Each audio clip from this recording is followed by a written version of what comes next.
It's your home. We welcome you, Lord, we welcome you. This is your house. It's your home. We welcome you today.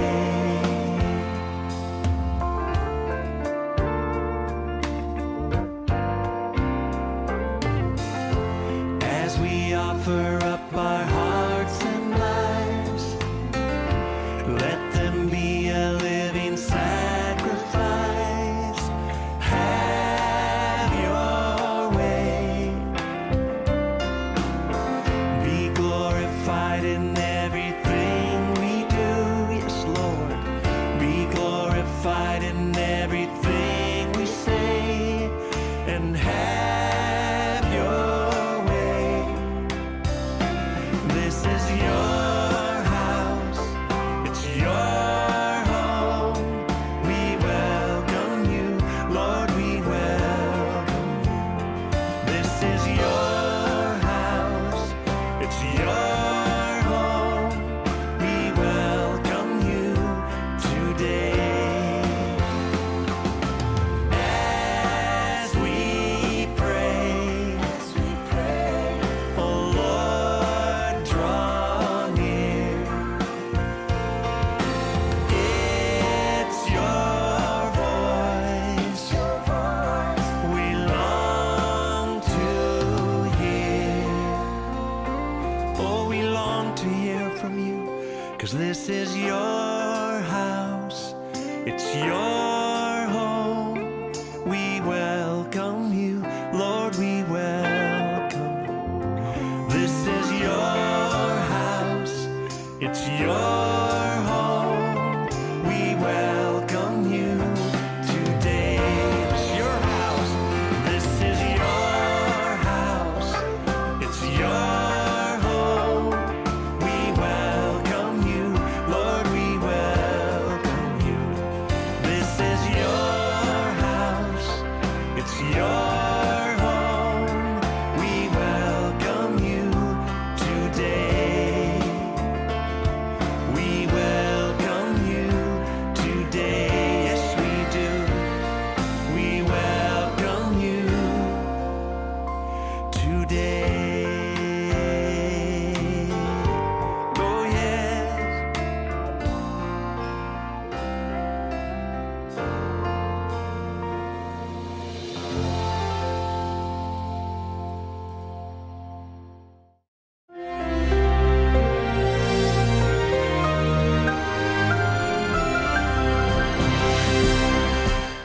Shalom warga kerajaan, pelajaran apa yang kita mau berikan pada anak-anak kita?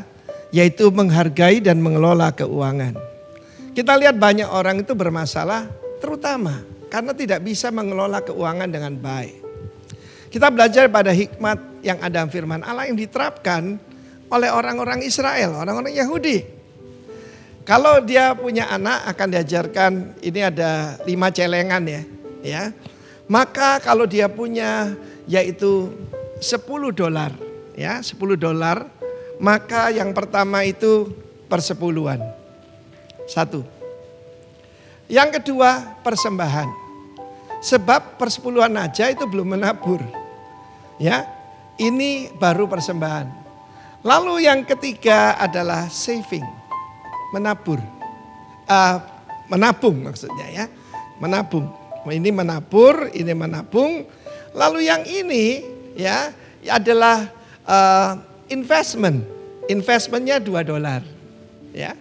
Lalu yang lain $5 ini adalah untuk ya kebutuhan sehari-hari. Kalau bisa menekan lebih baik, investmentnya bisa lebih besar. Tapi ini yang paling pelajaran paling dasar sekali. Saya ketemu dengan teman-teman saya yang mendidik anaknya mengembalikan persepuluhan dan persembahan ya dari uang jajan mereka. Karena tidak heran bahwa anak-anak Yahudi biasa berdagang mulai kecil, saudaraku ya. Seringkali yaitu Alkitab itu dirohanikan. Ketika Yesus berkata, do business till I come, ya maka diterjemahkan uang mina dan talenta itu adalah talenta musik, talenta berkhotbah. Tidak sama sekali. Itu berbicara tentang pengelolaan keuangan. Sebab firman Allah mengatakan keuangan itu adalah benar-benar benih, saudaraku ya. Orang kaya menguasai orang miskin. Pelajaran dari ibu saya kepada saya adalah jangan pernah meminjam. Meskipun orang tua saya belum Kristen, itu betul. Nah, sebab teman-teman saya kalau ke pesta pinjam baju temannya supaya keren, pinjam mobil bapaknya. Tidak.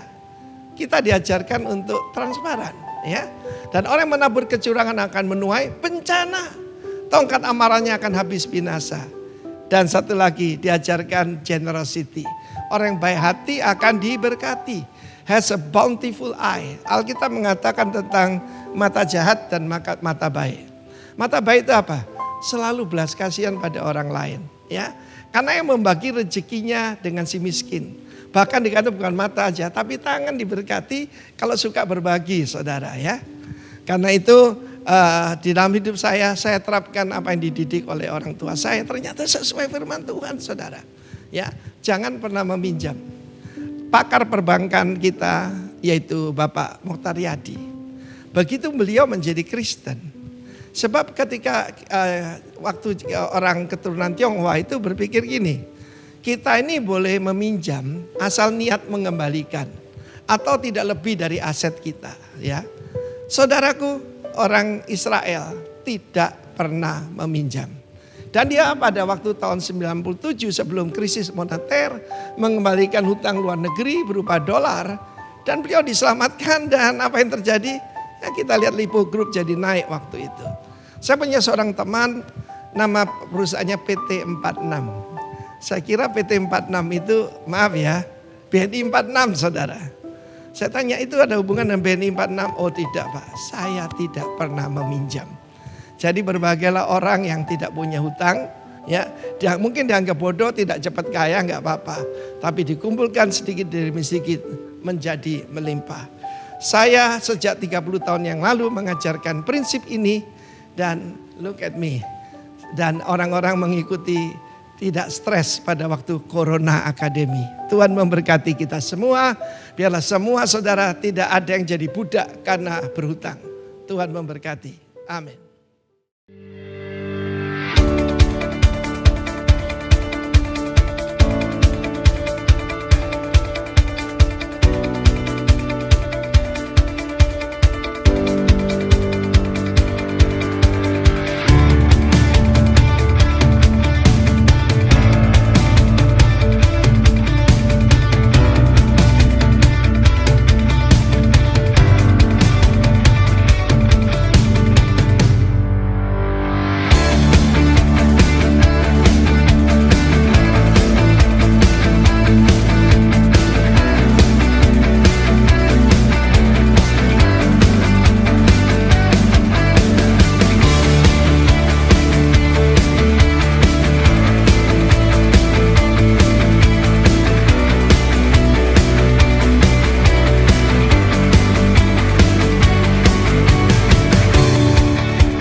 Jesus, no turning back, no turning back. I have decided to follow Jesus, no turning back, no turning back. The cross before me, the world behind me, no turning back, no turning back. The cross before me, the world behind me, no turning back, no turning back.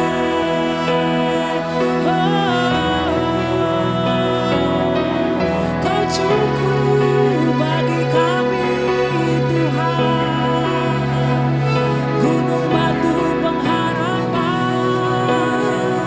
Kau sumber kekuatan bagi hidup kami, Yesus Tuhan.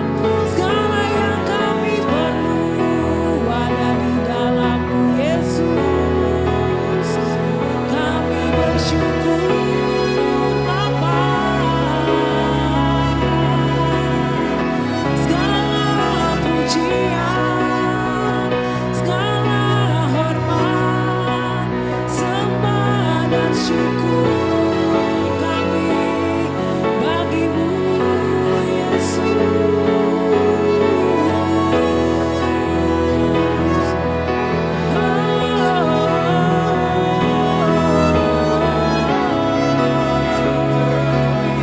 Terima kasih Tuhan,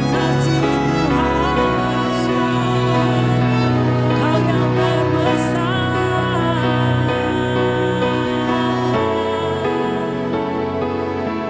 Yesus. Christ is enough for me. Christ is enough for me. Everything I need is in You. Everything I need. Christ is enough for me. Christ is enough for me. Everything I need is in You. Everything I need, I have decided to follow Jesus, no turning back, no turning back.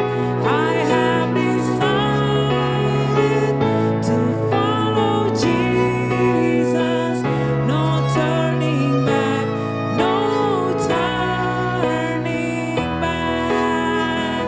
The cross before me, the world behind me, no turning back, no turning back. The cross before me, the world behind me, no turning back, no turning back.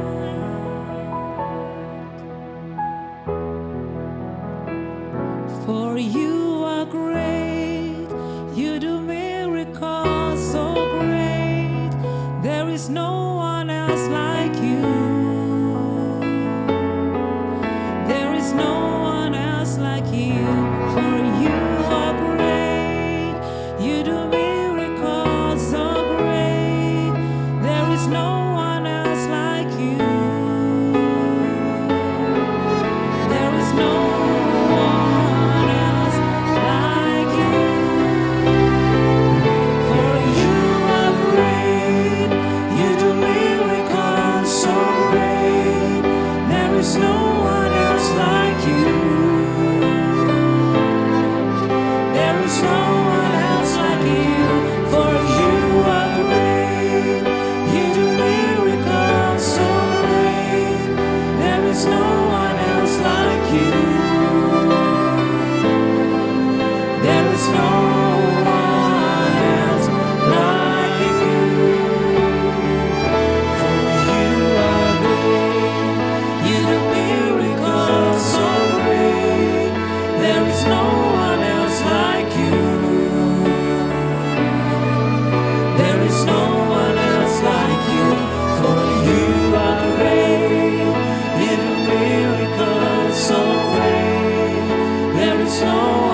is no one else like you, for you are great.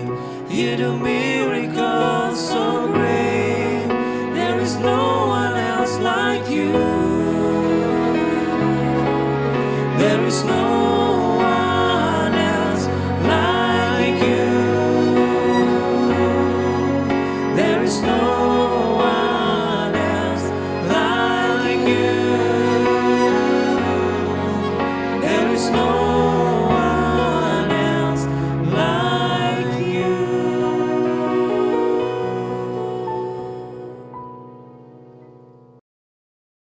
Shalom saudara-saudara yang dikasihi, GBI Rock Balikpapan. Senang boleh menjumpai saudara di minggu yang baru. Kita memang masih di bulan Februari, tapi tanpa terasa kita udah ada di bulan kedua di tahun yang baru ini. Dan saya juga mengucapkan salam, shalom kepada Pak Herold sekeluarga dan juga kepada setiap pemimpin yang ada di GBI Rock Balikpapan, para pekerja dan seluruh jemaat. Dan sekali lagi saya percaya tiap minggu saya yakin saudara selalu ada perkara-perkara yang luar biasa, yang hebat, yang dahsyat dan yang ajaib yang Tuhan sediakan buat kita. Nah, izinkan hari ini saya share firman yang diambil dari kitab Markus pasal 2 ayat 1 sampai dengan ayat yang ke-12. Satu bagian firman Tuhan yang saya yakin sudah tidak asing lagi bagi saudara. Alkitab berkata demikian, mulai dari ayat yang pertama, kemudian sesudah lewat beberapa hari, waktu Yesus datang lagi ke Kapernaum, tersiarlah kabar, perhatikan perkataan itu, tersiarlah kabar bahwa ia ada di rumah. Saudara, keadaan seperti sekarang memang bring us back to the home. Ya, sekarang kita lebih banyak ada di rumah dan even saudara hari ini beribadah juga beribadah di rumah masing-masing.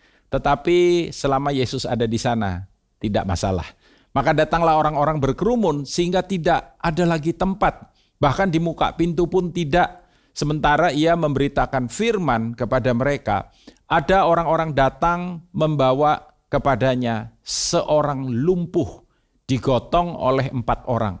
Tetapi mereka tidak dapat membawanya kepadanya karena orang banyak itu. Lalu mereka membuka atap di atasnya. Sesudah terbuka, mereka menurunkan tilam tempat orang lumpuh itu terbaring. Ketika Yesus melihat iman mereka, berkatalah ia kepada orang lumpuh itu, "Hai anakku, dosamu sudah diampuni." Tetapi di situ ada juga duduk beberapa ahli Taurat, mereka berpikir dalam hatinya. Kalau orang Jawa bilang batin, ya saudara, mengapa orang ini berkata begitu? Ia menghujat Allah. Siapa yang dapat mengampuni dosa selain daripada Allah sendiri? Tetapi Yesus segera mengetahui dalam hatinya bahwa mereka berpikir demikian. Lalu ia berkata kepada mereka, "Mengapa kamu berpikir begitu dalam hatimu? Manakah lebih mudah mengatakan kepada orang lumpuh ini, dosamu sudah diampuni, atau mengatakan, bangunlah, angkatlah tilammu dan berjalan?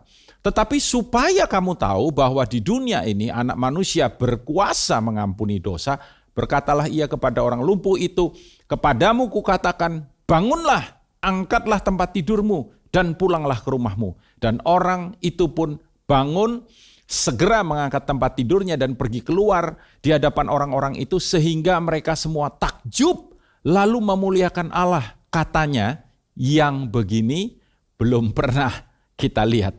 Perhatikan perkataan itu, yang begini belum pernah kita lihat. Apa yang sedang dialami oleh orang lumpuh itu? Sebuah terobosan dalam kehidupannya. Sesuatu yang dikatakan di phrase, ya anak kalimat yang terakhir tadi, yang belum pernah dilihat. Yang belum pernah dilihat berarti sesuatu yang baru. Yang belum pernah dilihat adalah sesuatu yang berbeda. Yang belum pernah dilihat adalah tentu saja sesuatu yang hebat, yang dahsyat.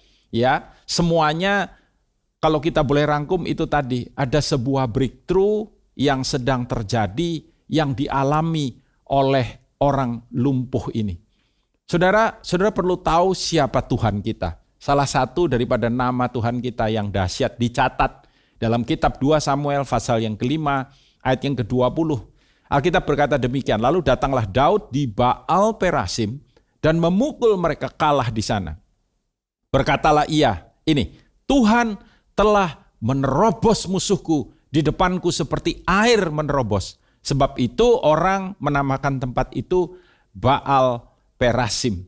Ya, Baal Perasim kalau diterjemahkan dalam bahasa Inggris disebut the Lord of the Breakthroughs. The Lord of the Breakthrough. Lord itu Tuhan, breakthrough itu terobosan. Nah, saya coba mencari definisi daripada breakthrough, saudara.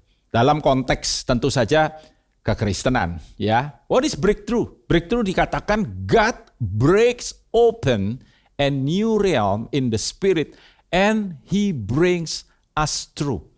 Berarti breakthrough itu hanya bisa terjadi ketika apa? Ketika kita berhadapan dengan sebuah rintangan, ketika kita sedang berhadapan dengan sebuah penghalang. Ya, ketika kita sedang berhadapan dengan sesuatu yang cukup besar, cukup tebal, cukup hebat, ya, di mana kita nggak bisa melewati itu secara mudah. Saudara, dalam kasus orang lumpuh, kelumpuhannya membutuhkan terobosan.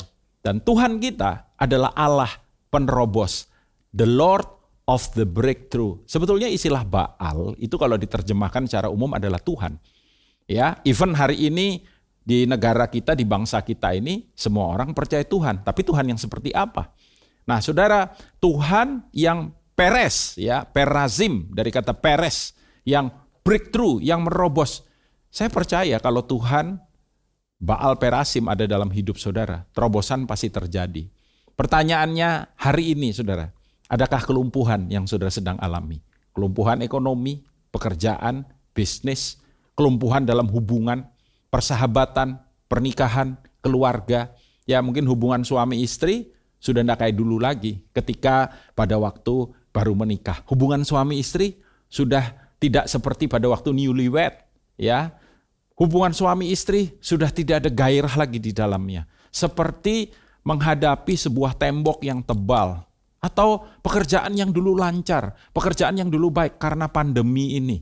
Sedang mengalami masalah, sedang mengalami tantangan, sedang menghadapi atau nabrak tembok kalau orang bilang. Atau pelayanan kita, saudara. Ya, saya mendengar ada hamba Tuhan yang ketika mereka mulai ibadah onsite, jemaatnya nggak ada.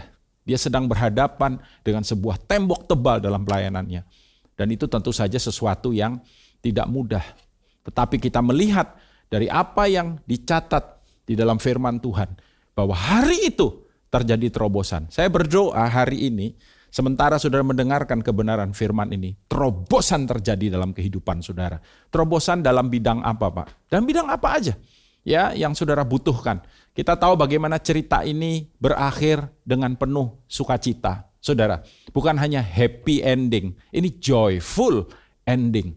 Pertanyaannya bagaimana dia boleh ngalami terobosan di dalam kehidupannya. Dalam ayat yang pertama tadi dikatakan Markus pasal 2, ayat yang pertama, kemudian sesudah lewat beberapa hari, waktu Yesus datang lagi ke Kapernaum, tersiarlah kabar, perhatikan itu, bahwa ia ada di rumah. Saudara, orang lumpuh ini mendengar bahwa Yesus sedang ada di tempat di mana dia berada. Dan he opened himself, dia buka dirinya, ketahuan dari mana? Dia datang kepada Yesus. Mungkin ada orang bilang, Pak, yang bawa dia datang kepada Yesus 4 temannya itu. Ya, tapi kalau dia nggak mau, kan juga nggak bisa, saudara. Ya, mereka bersama-sama, mereka sepakat. Mereka membuka diri terhadap opportunity, kesempatan untuk terjadinya sebuah terobosan, terjadinya sebuah, saudaraku, pemulihan, kesembuhan.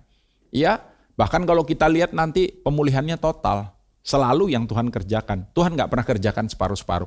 Selalu yang Tuhan kerjakan itu sifatnya total.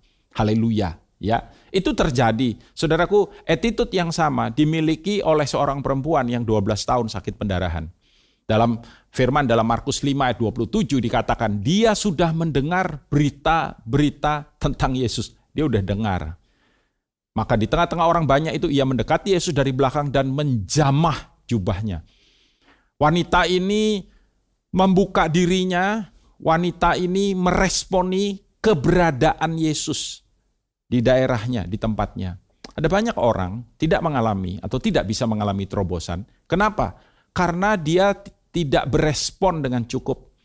Tidak, saudaraku, menanggapi kehadiran Yesus di tempat di mana dia berada. Hari ini sementara saudara ada di rumah, atau hari ini sementara saudara sedang berkumpul di mana dan mendengarkan bagian firman Tuhan ini, dimanapun, ya dalam keadaan apapun, even saudaraku, wanita yang sakit pendarahan ini, wow, ya keadaannya sangat menyedihkan. Bayangin 12 tahun. Kalau saudara tahu cerita itu, dia betul-betul breakdown. Tapi hari itu dia buka dirinya, dia saudaraku meresponi keberadaan Tuhan Yesus. Responi keberadaan Tuhan di tengah-tengah keluarga kita atau di dalam kehidupan kita.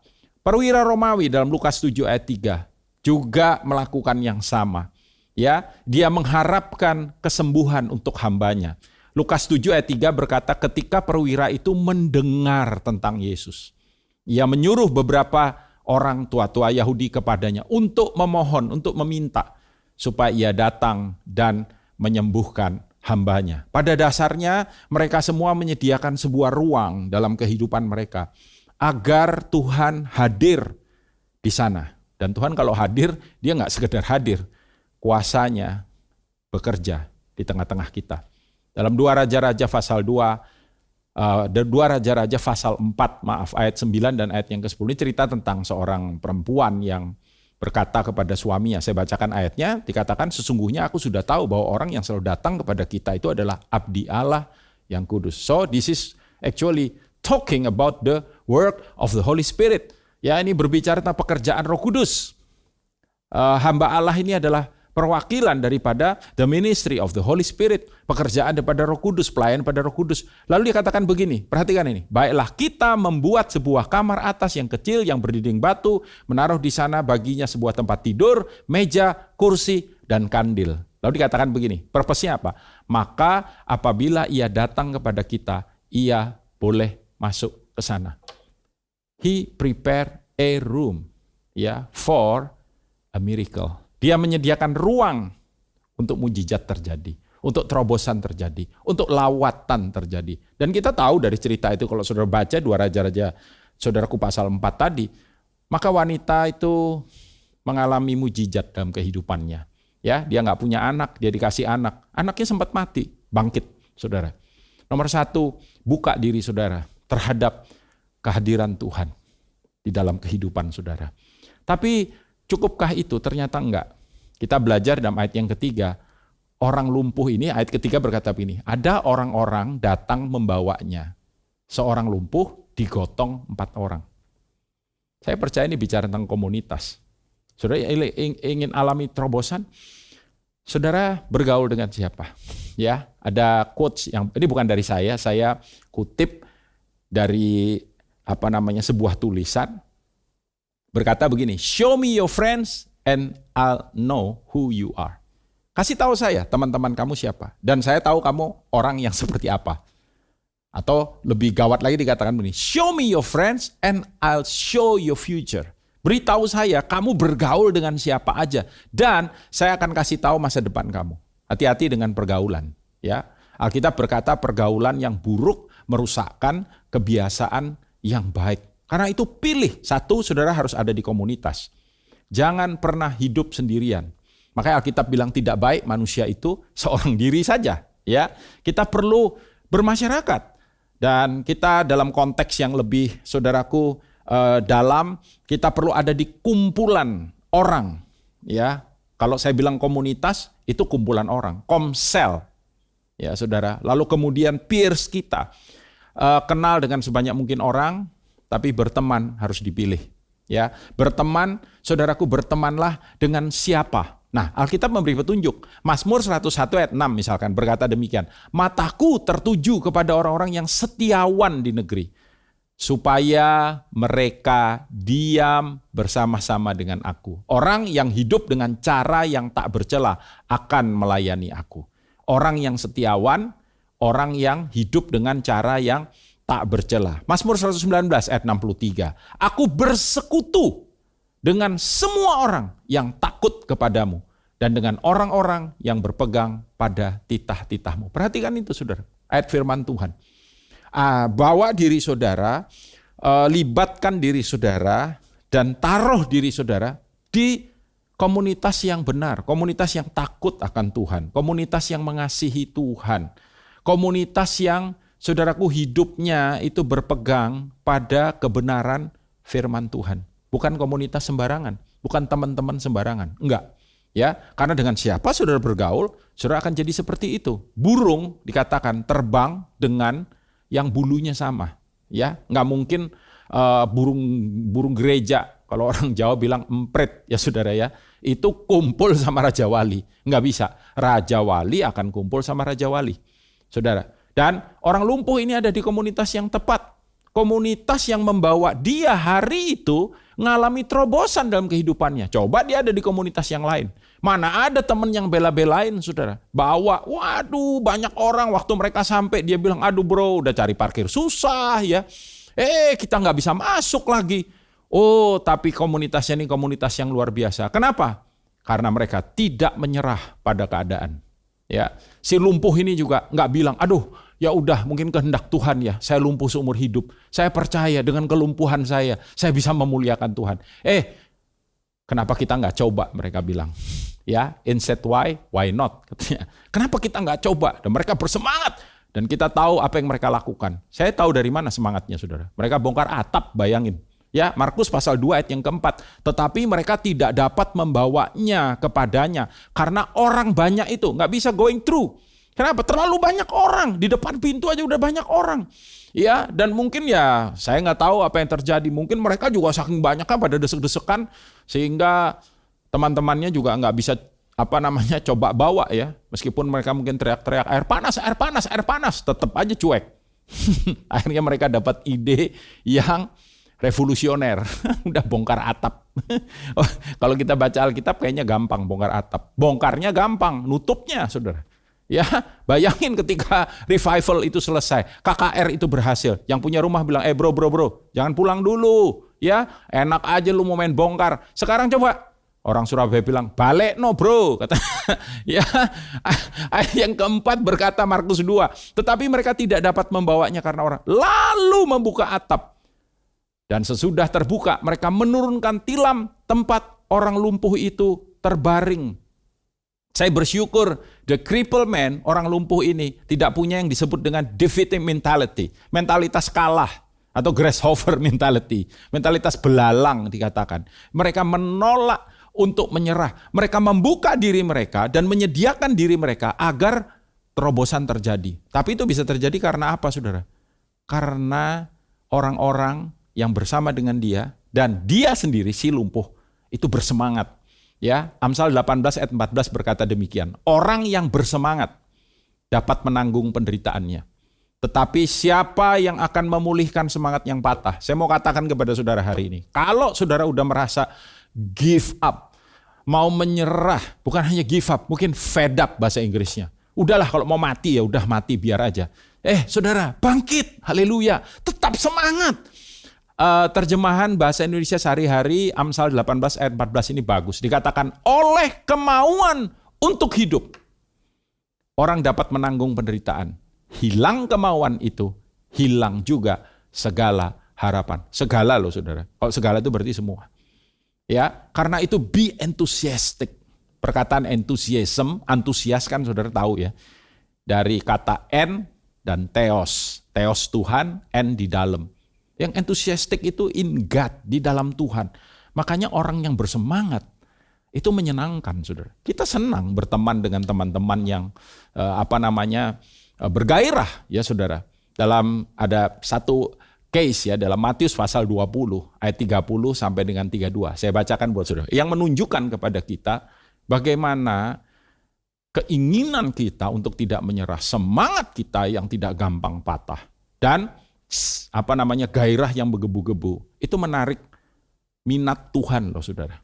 Ya, Matius 20 ayat 30 sampai 32 berkata demikian, ada dua orang buta yang duduk di pinggir jalan mendengar. Lihat, sekali lagi mendengar. Dan dia berespon dengan baik bahwa Yesus lewat, lalu mereka berseru. Jadi dengar aja ternyata nggak cukup. Buka diri aja nggak cukup. Ya, perlu ada respon yang baik. Lalu mereka berseru, Tuhan anak Daud, kasihanilah kami. Tetapi orang banyak itu menegur mereka supaya mereka diam. Haters akan selalu ada, saudara. Orang-orang yang gak suka dengan semangat kita, dengan gairah kita. Saya malas mau datang kebaktian di sana. Saya malas mau datang di Komsel. Terlalu bersemangat. Wah, tapi saya kasih tahu saudara, jangan terintimidasi dengan mereka. Karena Alkitab berkata demikian. Banyak loh saudara. Ya, orang banyak itu menegur mereka supaya diam. Namun, ini yang saya mau saudara lakukan. Mereka makin keras berseru. Katanya, Tuhan, anak Daud, kasihanilah kami. Lihat ayat 32. Lalu Yesus berhenti dan memanggil mereka. Lihat saudara, bahwa gairah di dalam Tuhan itu menarik perhatian Tuhan. Ya, lalu Yesus berhenti dan memanggil mereka. Ia berkata, apa yang kamu kehendaki supaya aku perbuat bagimu? Wow, ini open question, betul nggak? Apa yang kamu kehendaki? Kamu mau minta apa? Kira-kira gitu. Kalau malam ini Tuhan hadir di kamar saudara dan boom, kemudian Tuhan berkata, apa yang kamu mau aku lakukan bagi? Kira-kira saudara mau jawab apa coba? Ya, kita mesti prepared saudara dengan pertanyaan itu. Ya. Dan kita tahu apa yang dilakukan oleh orang buta tersebut. Yang terakhir tentu saja respon yang benar. Dalam ayat yang ke-5 sampai dengan ayat yang ke-12, ketika kita membaca waktu orang lumpuh itu diturunkan, fakta saudara, menurunkan aja tuh nggak mudah. Ya, makanya perlu community, saudara. Bayangin kalau yang satu lebih condong, yang satu lebih ketarik talinya, jatuh dia saudara. Perlu kerjasama, perlu community. Tapi community yang tidak gampang menyerah. Community yang membawa dan menghadirkan kehidupan kita itu di depan Tuhan. Dan ketika sudah di depan Tuhan, Yesus ngomongnya cuma begini, hai anakku, dosamu sudah diampuni. Hai anakku, dosamu. Loh, si lumpuh ini kan bisa aja ngomong Tuhan. Saya ya terima kasih saya diampuni dosanya. Tapi kalau saya pulang tetap ditandu, kan gak ada perubahan. Tapi kita lihat dia responnya baik-baik aja saudara. Dia gak protes, ya dia bisa aja kecewa. Nah kadang-kadang saya beritahu saudara, terobosan tidak langsung terjadi. Sepertinya iman kita tidak membawa banyak perubahan. Tetapi tetaplah percaya dan berespon dengan baik. Berespon dengan benar. Karena saya percaya satu hal, rancangan Tuhan, rencana Tuhan itu selalu baik untuk kita. Yeremia 29 ayat yang ke-11. Ya, dan kita lihat bagaimana akhir daripada peristiwa ini saudara. Justru apa yang dipikirkan orang itu Tuhan bisa pakai untuk jadi kebaikan buat kita. Kenapa? Karena orang-orang Farisi, memangnya dia siapa dia mau ampuni dosa? Dan itu membuat apa? Titik balik. Tuhan berkata kepada orang lumpuh itu, angkatlah tilammu dan berjalanlah pulang. Ya, dan kita lihat bagaimana kemudian mujizat dinyatakan, terobosan terjadi. Saya percaya Tuhan punya rancangan, Tuhan punya rencana untuk kehidupan kita. Saya tidak tahu bagaimana keadaan saudara hari ini. Apakah saudara mengalami kelumpuhan? Apakah di depan saudara ada tembok penghalang yang besar? Apakah saudara sedang menghadapi tantangan, rintangan, masalah, tekanan, hambatan? Sebut apa aja itu. Itu bentuknya bisa pendarahan. Ya, pendarahan itu menguras saudara energi kita. Pendarahan itu Alkitab berkata begini, wanita yang sakit pendarahan itu menghabiskan semua yang dia punya untuk dia pergi ke berbagai tabib. Jadi sebetulnya manusiawi kalau dia hopeless, ya. Tapi kita lihat bagaimana dia tidak menyerah. Nomor 1 dia terbuka, nomor 2 dia tidak menyerah. Persis sama seperti yang dialami oleh orang lumpuh ini. Dia nggak berdaya, tapi dia ada di, dengar baik-baik, right community, komunitas yang tepat. Di mana saudara berada hari ini? Saudara jangan jawab di rumah saya Pak. Ya, yang saya maksud di mana posisi saudara? Apakah engkau sendirian? Atau engkau ada di komunitas yang tepat? Ya, berdoalah supaya saudara bisa ada di komunitas yang tepat. Saya kasih tahu saudara, sampai hari ini saya percaya dengan komunitas. Saya percaya dengan Tuhan tentunya, tapi maksudnya untuk saya bisa bertumbuh, untuk saya bisa mendapat dukungan, untuk ada orang-orang yang kita bisa saling menjaga, ya, proses saling. Tidak hanya komsel tapi juga komsal. Ya, saudara, komunitas saling. Di dalam komsel ada komsal. Saudara, di tempat di mana kami melayani dan sampai dengan hari ini sejak bulan Maret 2020 ketika kemudian kita belum bisa untuk ibadah onsite. Sekarang kita udah bisa ibadah onsite. Kita ibadahnya hybrid ya, ada onsite, ada online. Tapi ketika kita belum bisa, saya tidak bisa secara seperti biasa berjumpa dan bertemu dengan para leaders, dengan jemaat. Nah, di mana saya bertemu dengan mereka? Di Komsel. Ya, sekalipun Komselnya lewat Zoom. Dan saya percaya Balikpapan juga mengalami yang sama, ya. Dan ketika kita ada di komunitas yang tepat, komunitas yang kalau orang Surabaya bilang itu belani, saudara, ya, dengan kita. Dan kita lihat bagaimana komunitas ini membawa si lumpuh itu tepat di depan Yesus. Tetapi si lumpuh ini juga punya attitude yang baik, attitude yang benar, ya saudara. Dan kita menyaksikan kemudian bagaimana mujizat terjadi. Saya rindu hari ini berdoa buat saudara. Berapa banyak saudara yang membutuhkan terobosan dalam kehidupan saudara. Terobosan karena kelumpuhan, terobosan karena pendarahan, terobosan karena buta. Apa itu buta? Nggak mampu melihat. Ya, mungkin kita merasa sampai hari ini saya kok cuman begini-begini aja. Kok sepertinya tidak ada sesuatu yang baru. Kok saya mulai kehilangan gairah. Sepertinya hidup saya plato, flat, ya, datar aja, nggak ada dinamikanya. Saya perlu melihat sesuatu yang baru.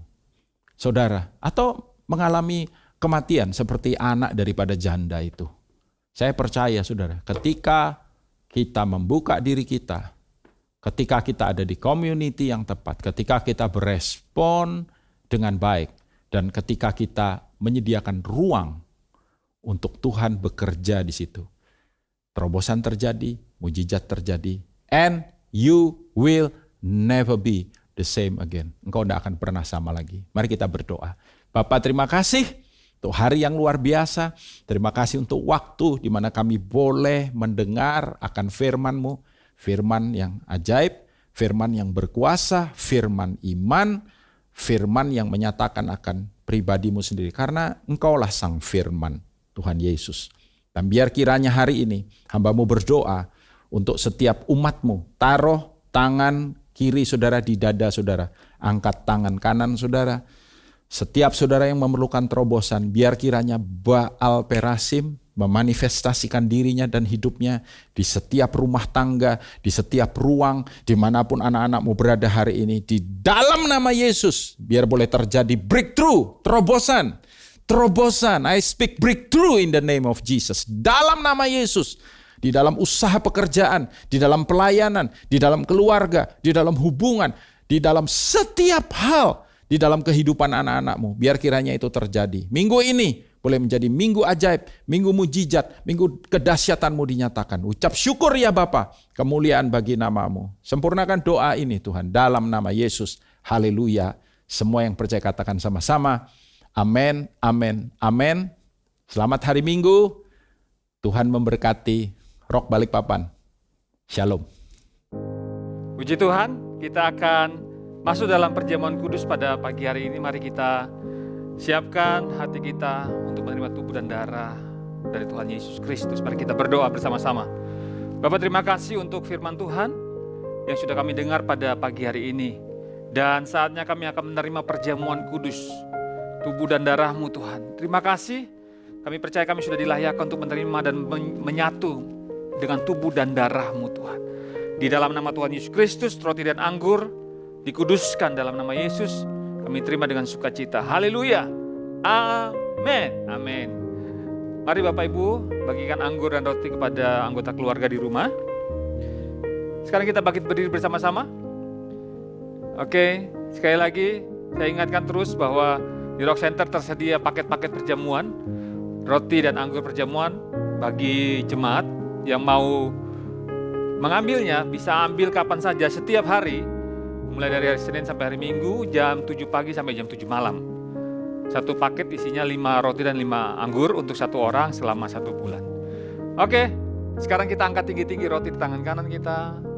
Dan pada malam waktu Yesus diserahkan, ia mengambil roti, mengucap syukur atasnya dan berkata, inilah tubuhku yang dipecah-pecahkan atas engkau. Perbuatlah ini menjadi peringatan akan aku. Gereja Tuhan, bukankah roti yang kita angkat tinggi ini adalah persekutuan kita yang mahal dengan tubuh dari Tuhan Yesus Kristus. Amin. Mari makan dengan ucapan syukur dalam nama Tuhan Yesus Kristus. Haleluya.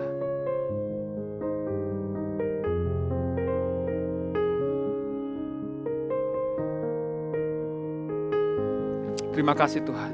Terima kasih. Setiap kali kita melakukan perjamuan kudus ini mengingatkan kita akan 3 hal. Yang pertama, aku, egoku, sudah disalibkan bersama dengan Yesus. Yang kedua, tubuh dan darahnya adalah makanan untuk roh manusia kita. Dan yang ketiga, supaya kita tidak menjadi lemah dan putus asa. Sekarang kita angkat cawan di tangan kanan kita. Sesudah itu Yesus mengambil cawan, lalu berkata, inilah cawan perjanjian baru yang dimeteraikan oleh darahku. Perbuatlah ini menjadi peringatan akan aku. Gereja Tuhan, bukankah cawan yang kita angkat tinggi ini adalah persekutuan kita yang mahal dengan darah dari Tuhan Yesus Kristus. Amin. Mari minum dengan ucapan syukur, dengan iman, percaya. Darahnya menyembuhkanmu, darahnya menguduskanmu di dalam nama Tuhan Yesus Kristus.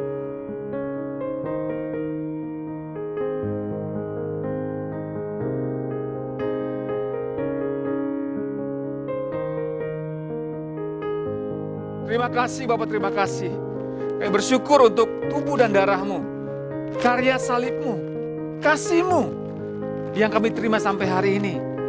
Kami percaya Tuhan tidak pernah meninggalkan kami, bahkan Tuhan ada bersama kami di musim kehidupan kami sampai hari ini. Terima kasih. Dan sekarang kami angkat tangan untuk Indonesia, kami speak blessing. Shalom, shalom, shalom Indonesia. Kami percaya Indonesia diberkati Tuhan. Saat ini pandemi COVID-19 masih terus ada, tapi kami percaya kuasa Tuhan lebih nyata di dalam nama Tuhan Yesus Kristus. Kami semua dalam perlindungan Tuhan yang sempurna. Kami berdoa supaya pemerintahan bangsa kami, Pak Presiden Jokowi, Pak Ma'ruf Amin, para menteri, bahkan para gubernur, bupati, wali kota, camat Tuhan, aparat keamanan TNI Polri, para dokter, semua bersinergi bekerja keras untuk menuntaskan pandemi COVID-19 yang ada di Indonesia ini Tuhan. Di dalam nama Tuhan Yesus Kristus, hikmat-Mu ada pada mereka. Di dalam nama Tuhan Yesus. Kami percaya bahwa COVID-19 pasti berlalu di dalam nama Tuhan Yesus Kristus. Kami percaya juga penularannya sudah lemah di dalam nama Tuhan Yesus Kristus. Kami berdoa untuk mereka yang sedang dirawat di rumah sakit karena terkonfirmasi positif COVID-19, dijamah Tuhan dan disembuhkan Tuhan di dalam nama Tuhan Yesus Kristus. Terima kasih Bapak, terima kasih. Kami juga katakan shalom untuk Balikpapan, kota kami tercinta. Kota kami Balikpapan pasti diberkati Tuhan, pasti dipulihkan Tuhan dalam nama Tuhan Yesus Kristus. Terima kasih. Kami berdoa juga untuk para pemimpin kami di gereja ini, di GBI Rock Balikpapan, mulai dari Pak Errol sebagai gembala dan keluarga, para diaken, para gembala-gembala KM, Tuhan, kami semua dalam perlindungan Tuhan yang sempurna. Jemaat-Mu Tuhan, mulai dari yang paling muda sampai yang paling senior, semua kami dalam perlindungan Tuhan yang sempurna. Kami berdoa untuk mereka, jemaat-Mu Tuhan yang sedang isolasi mandiri karena terpapar COVID-19. Kasih karunia-Mu atas mereka. Kami percaya mereka disembuhkan Tuhan di dalam nama Tuhan Yesus Kristus. Terima kasih Bapak, terima kasih. Dan sekarang kami akan memberikan persembahan secara online, secara virtual. Kami angkat handphone kami. Karena kami tahu bahwa persembahan kami adalah benih yang subur. Kami tabur di tempat yang subur, berbuah lebat kerajaan-Mu diperluas. Kami memberi dengan sukacita karena kami tahu kami memberi bukan hanya supaya diberkati, tapi karena kami sudah diberkati Tuhan. Di dalam nama Tuhan Yesus Kristus. Sekarang mari kita angkat tangan sama-sama. Arahkan hatimu kepada Tuhan. Dan terimalah berkat dari Tuhan. Sebab kehendak Tuhan bukan semakin naik dan tidak pernah turun. Bahkan kau akan menjadi kepala dan bukan ekor. Keluar masukmu pasti diberkati Tuhan. Mari sama-sama kita kepalkan dua tangan kita. Dan saya percaya bahwa kita semua, mulut kita semua sudah diurapi Tuhan. Mari sama-sama 3 kali kita ucapkan.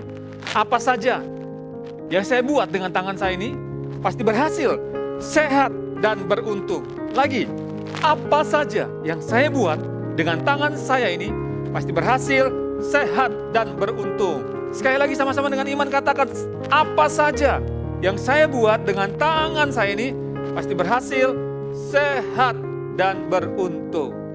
Sekarang para imam, para suami, tumpang tangan untuk istri dan anak-anakmu di rumah, terimalah berkat dari surga. Tuhan memberkati dan melindungi engkau.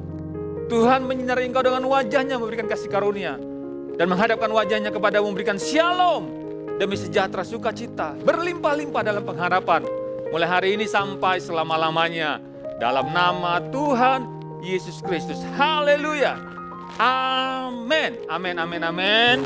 Oke, selamat hari Minggu. Tuhan Yesus memberkati kita semua. Ingat, protokol kesehatan, disiplin ya. Kita jaga diri kita jaga keluarga kita jaga saudara-saudara kita. Haleluya.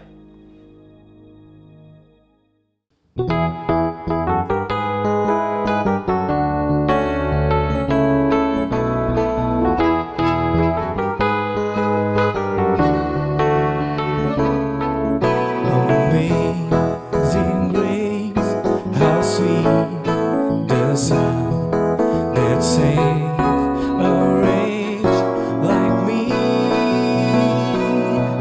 I once was lost, but now I'm found. Was blind, but now I see. My chains are gone, I've been set free. My God, my Savior has ransomed me.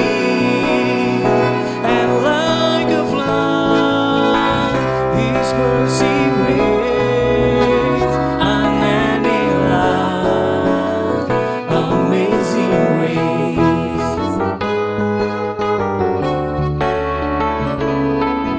Amazing grace, how sweet the sound that saved a wretch like me.